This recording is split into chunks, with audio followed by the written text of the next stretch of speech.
divize Supermagy, a my Marek Sloukal, Jaroslav Hošek, Štětina, taky Jaromír Štětina,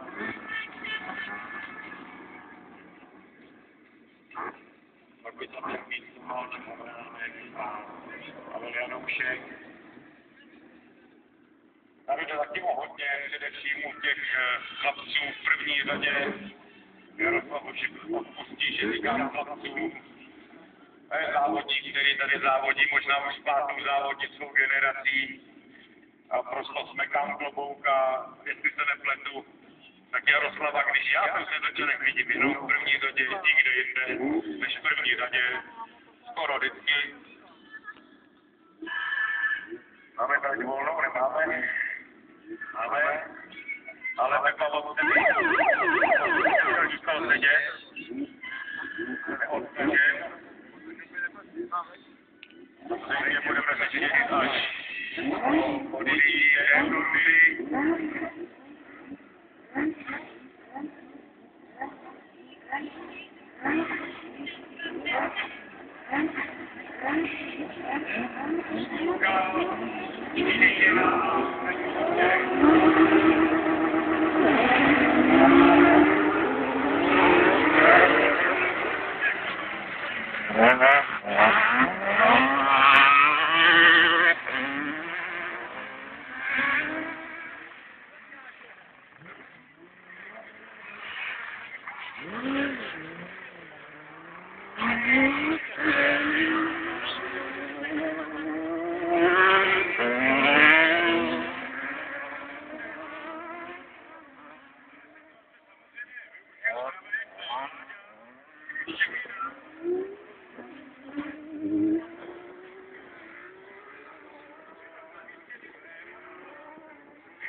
Jaroslava Hoška byl opravdu hustý.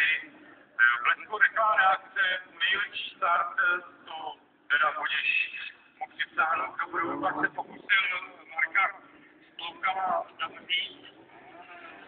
Taková lehká motička, která pro Jardu nedopadla úplně nejlíp, on tam zůstal stát a pak svůj stíhací jízdou ještě předjel dva závodníky, když to druhé předjezdy bylo opět bylo na hraně štěstí, že se podařilo Jardovi to zase na mém místě. Na stanovišti číslo 2 od Pavla Janouška, který musel být hodně překvapený, co se děje. Myslím, že o něm vůbec nevěděl. Takže klubou dolů, krásná práce, výborný závod. Máme se věnout na zítřejší den hodně na těšit.